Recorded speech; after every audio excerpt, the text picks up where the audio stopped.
Hello friends, कैसे हैं आप सब? बढ़िया? गुड। मैं भी एकदम बढ़िया। स्वागत है आपका आपके यूट्यूब चैनल दीपावली में। दोस्तों, किसी भी देश को चलाने के लिए उसके खुद के नियम और कायदे होते हैं जो देश के धर्म, विचारधारा, रहन सहन और जलवायु को देखकर बनाए जाते हैं, जिससे देश एक दिशा में प्रगति की तरफ अग्रसर होता है। दोस्तों, 26 जनवरी आ रही है और इसी दिन यानी 26 जनवरी 1950 को भारत का संविधान बनाया गया था।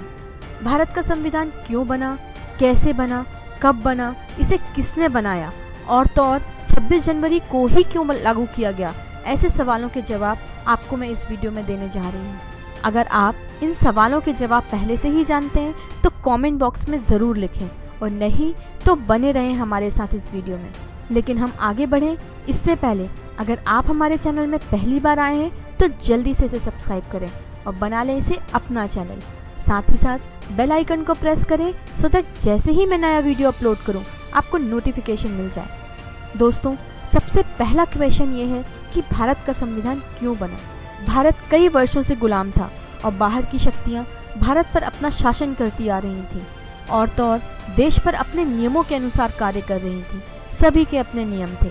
भारत आज़ादी के पहले 200 वर्षों तक अंग्रेजों का गुलाम रहा, इसलिए यहाँ ब्रिटिश नियम अनुसार कार्य होते रहे। इसलिए देश में आज़ादी जितनी ज़रूरी थी उतनी ही ज़रूरी था देश का संविधान।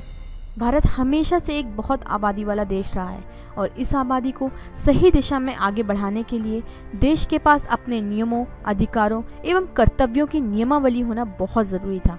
इसीलिए भारत का संविधान बना। दोस्तों, अब मैं आपको ये बता दूं कि किस तरह भारत संविधान की तरफ बढ़ा। सबसे पहले अंग्रेजी हुकूमत ने 1935 में भारतीयों के सामने एक नए एक्ट का ऐलान किया, जिसे भारतीय सरकार अधिनियम 1935 या गवर्नमेंट ऑफ इंडिया एक्ट भी कहा जाता है।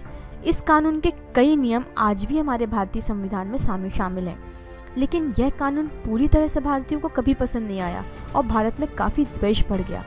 बाहर से दिखने पर यह अधिनियम संघीय शासन का था, लेकिन वास्तविक तौर पर सभी अधिकार गवर्नर के पास थे, जिसे जानकर लोग खुश नहीं थे। पंडित जवाहरलाल नेहरू ने तो इसे बिना इंजन की मशीन तक कहकर संबोधित किया और इस तरह इसका विरोध पूरे देश में हुआ। सभी दलों और जानकारों के मतानुसार 1945 में डॉक्टर तेज बहादुर ने संविधान का एक प्रारूप तैयार किया, लेकिन अब तक भारत परतंत्र ही था। परंतु इस वक्त ब्रिटिश सरकार की द्वितीय विश्व युद्ध के कारण काफ़ी हालत ख़राब थी और इनफैक्ट देश में भी एक के बाद एक नए आंदोलन जैसे भारत छोड़ो आंदोलन, आज़ाद हिंद फौज का गठन होना, इन सबों ने ब्रिटिश हुकूमत को हिला कर रख दिया था।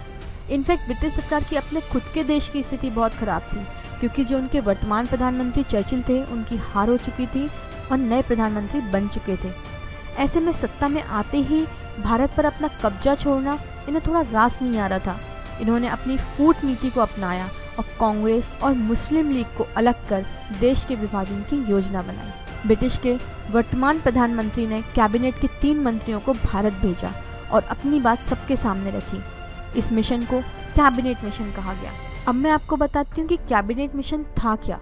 यह मिशन 1946 में भारत आया, जिसमें 3 मुख्य सदस्य भारत भेजे गए। इस मिशन का मुख्य उद्देश्य उन विकल्पों को तलाशना था जिसके जरिए भारत की सत्ता भारत के हाथों में सौंपी जा सके। उस समय कुछ ऐसी परिस्थिति उत्पन्न हुई कि कैबिनेट कमीशन की पहली बैठक पर कोई हल न निकल सका। इस बैठक में मौलाना आज़ाद, सरदार वल्लभ भाई पटेल, पंडित जवाहरलाल नेहरू, खान अब्दुल गफ्फार खां, लियाकत अली खां, जिन्ना, नवाब इस्माइल खां और सरदार निश्तर तथा नवाब मोहम्मद हमीदुल्लाह हाजिर थे।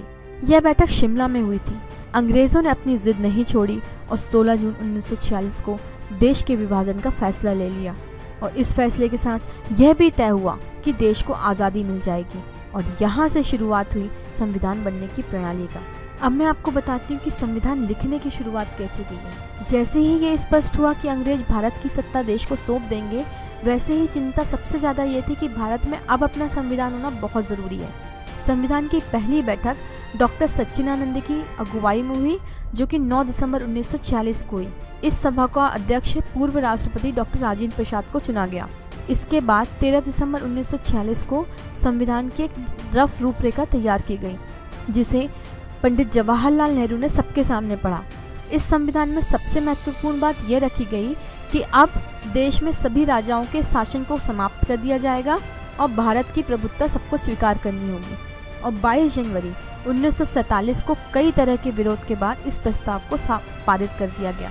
वैसे तो ये एक बहुत कठिन समझौता था, लेकिन सरदार वल्लभ भाई पटेल जैसे नेताओं ने सभी राजाओं को एकजुट किया और राजाओं ने कांग्रेस को अपना समर्थन दिया। 14 जुलाई 1947 को नेहरू जी ने संविधान की बैठक में देश के चिन्ह तिरंगा ध्वज का ऐलान किया और जिसका सभी ने तहे दिल से समर्थन किया। इसके बाद अंग्रेजों के द्वारा हुई बातचीत के आधार पर भारत पाकिस्तान का विभाजन हो गया और इतने संघर्षों के बाद 15 अगस्त 1947 को देश आज़ाद हो गया। देश आज़ाद तो हो चुका था, लेकिन इसे एक दिशा में सुचारू रूप से गति देने के लिए भारत का संविधान अभी भी पूर्णतः नहीं बना था। पहले संविधान का ढांचा बनाया गया था, लेकिन बहुत सारे लोगों ने इसे स्वीकार नहीं किया गया था। इसलिए एक नई कमेटी का गठन किया गया। संविधान का निर्माण करने के लिए उसमें कुछ सदस्यों को जोड़ा गया, जिससे हर क्षेत्र को नेतृत्व की दृष्टि से प्रमुख लोगों को शामिल किया गया। संविधान को तैयार करने में 389 सदस्यों की भूमिका रही और इस समिति के सदस्य डॉक्टर भीमराव अंबेडकर को बनाया गया। संविधान की कमेटी में कौन कौन से सदस्य शामिल थे वो मैं आपको बता देती हूँ।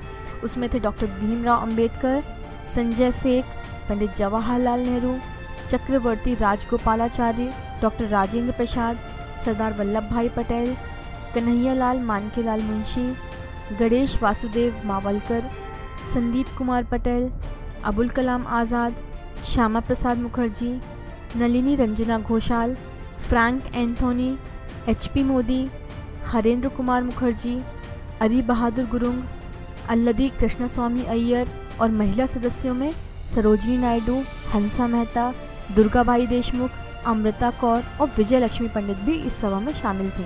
सभी के विचार विमर्श, लड़ाई झगड़ों के साथ संविधान का प्रारूप तैयार होना शुरू हो गया, जिसकी घोषणा 9 दिसंबर 1947 को की गई। सभी सदस्यों के साथ मिलकर संविधान तैयार हुआ, जिसमें कई निर्णय हुए, जैसे मातृभाषा, राष्ट्रीय गीत, राष्ट्रीय गान, अधिकार, कर्तव्य आदि आदि। अब मैं आपको बता दूं कि संविधान कब बनकर तैयार हुआ और उसमें कितना समय लगा। सो दोस्तों, इतनी जनसंख्या वाले देश का संविधान, जहां कई तरह के धर्म, जाति, प्रजाति के लोग पाए जाते हैं, लिखना इतना आसान नहीं था। इसे लिखने में 2 वर्ष 11 माह और 18 दिन लग गए, जिसमें 114 दिनों तक आपसी बहस हुई और 12 अधिवेशन भी पेश किए गए। 166 दिन तक मीटिंग की गई और कई बार जनता से सलाह मशवरा भी किया गया, जिसके लिए प्रेस का सहारा लिया गया। और इस तरह 284 सदस्यों के हस्ताक्षर के बाद हमारे देश का संविधान 24 जनवरी 1950 को तैयार हो गया और इसे 26 जनवरी 1950 को पूरे देश में लागू किया गया, जिसे हम गणतंत्र दिवस के रूप में प्रतिवर्ष मनाते हैं। अब पॉइंट ये था कि संविधान 26 जनवरी को ही क्यों लागू किया गया। वैसे तो तारीखें और भी कोई हो सकती थी, लेकिन 26 जनवरी हमारे इतिहास की एक बहुत यादगार तारीख मानी जाती है, क्योंकि गणतंत्र दिवस के 20 वर्ष पहले, यानी 26 जनवरी 1950 से 20 वर्ष पहले 26 जनवरी 1923 को भारत में पूर्ण स्वराज का संकल्प लेकर कांग्रेस ने इसी दिन को स्वतंत्रता दिवस घोषित कर दिया था, जिसके बाद 15 अगस्त 1947 को भारत को स्वतंत्रता मिली और 26 जनवरी 1950 को भारत का संविधान घोषित किया गया। इस तरह 26 जनवरी का महत्व हमारे इतिहास में बहुत ज़्यादा अधिक है। आपको मैं भारत के संविधान का बहुत छोटा सा एक ब्रीफ देती हूँ कि भारत का संविधान 2016 तक 101 बार संशोधित किया जा चुका है। इस प्रकार इस संविधान में 448 अनुच्छेद, 1 संविधान उद्देशिका, 12 अनुसूचित जातियां एवं 5 अनुलग्न शामिल हैं। इसमें अंतिम संशोधन GST को लेकर किया गया था। दोस्तों, भारत का संविधान सबसे बड़ा लोकतंत्र का संविधान है, जिसकी विश्व में अपनी एक पहचान है। वैसे तो संविधान ब्रिटिश संविधान से प्रभावित है, लेकिन समय समय पर भारतवासियों के अनुसार इसमें संशोधन किए जाते रहे हैं। सो दोस्तों, इस तरह उतार चढ़ाव के साथ भारत का संविधान बना। मुझे उम्मीद है मैं आपको इस बारे में सारी जानकारी देने में सफल रही हुई हूँ। अगर हाँ, तो इस वीडियो को प्लीज़ लाइक करें और ये एक बहुत इम्पॉर्टेंट वीडियो है, तो इसे ज़्यादा से ज़्यादा लोगों के साथ शेयर करें। जय हिंद, जय भारत।